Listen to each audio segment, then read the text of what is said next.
So what's up mga tol idol? So ngayong araw asikasuhin na natin yung nalikom natin na fund na ipapadala natin sa Gensan. So yung GCash itatawag natin dun sa kakilala natin dun sa Gensan. So doon natin siya ipapadala. And then yung cash ipapadala natin doon, ipapasabay natin dun sa simbahan namin dito sa RCF. So samahan niyo ako. Hello po.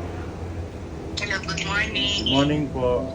Pasensya na, mata lang po makikita. Okay lang po, pasensya na rin po. Ma'am, actually, di ba yung una po natin pag-usapan na mayroon po kasi dito yung sa simbahan po namin na nag-raise din po sila ng fund regarding po dyan sa dun sa lahat po, mga kalasalanta po dyan sa Gensan. So yung cash po, ibibigay ko na lang po doon. Doon ko na lang po siya isasabay. Tapos yung GCash po na nakolekta ko is almost 1,700 pesos lang naman po yun. Maliit lang naman po. Sa inyo ko na lang po ipapadala para po din sa sa gusto niyo po na tulungan. Sige po. Sige po. Tapos mamaya mag-video lang din po ako pag madaan ko mamaya yung pera. Okay po, thank you po. Send ko na rin po sa inyo. Marami pong salamat. Thank you po. Sige po. Thank you po. Pasensya na po kayo sa abala. Thank you po. Okay lang, walang problema. Thank you. So, ayun, nakausap na natin ng via video call yung tutulungan natin dun sa sa Gensan. So, goods. Yung cash, papadala ko na rin siya ngayon. Dadalhin ko dun sa simbahan namin. So, all goods na tayo. Iabot na natin yung nalikom natin na piso para sa Gensan. Iabot natin dun sa pagkakatiwalaan natin ng mga tao. So, samahan niyo ako.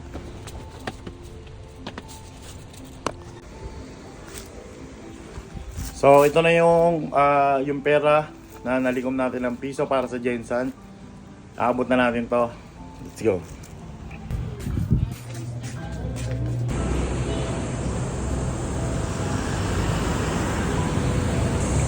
So ayun, nandito na tayo sa sa simbahan. So tawagin lang natin yung pag-abot na natin. Ito ba, Pastor? Doon sa television. Sige po. Pastor? Ano po?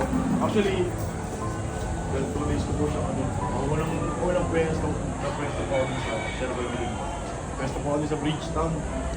Yung parang hirap kasi hindi ko alam kung paano kung may yung titiwala po sa inyo. So yun. Tapos nag-date po ako ng sa Pasig Palengke.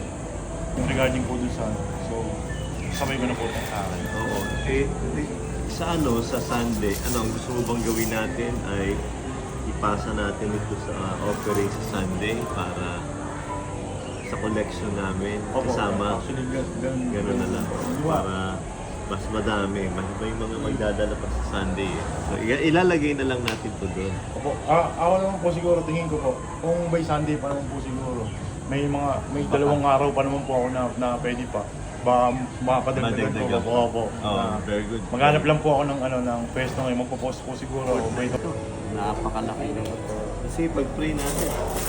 Lord, sa Davao Oriental, salamat po sa pagmamalasakit niya. Ang dalangin ko, ang maliit na halagang ito ay i-multiply mo kagaya ng ginawa mo dun sa kaloob ng bata na ang kanyang nakuha ay pinamigay niya ang kanyang dalang maliliit na tinapay at isda nang inialay sa iyo, O Diyos, napakain ng 5,000 at may sumobra pa. Ito ang dalangin namin para sa perang ito, Lord, na ng aming mga kababayan.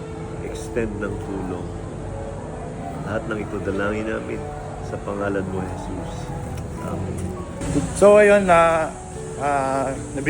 naabot na natin yung nakolekta natin na piso para sa Gensan dito sa simbahan namin sa pamamagitan ng Bishop Ariel Jornales at saka ni Pastor King De Vera. So bukas at saka sa Sabado baka pumesto tayo sa sa Life Homes dun sa May Choice Market. So sana supportahan nyo ako. Yung piso nyo makakatulong na yun sa iba nating kababayan na nasa lanta ng lindol. Maraming salamat sa inyong lahat. Olef na pala. Patawarin.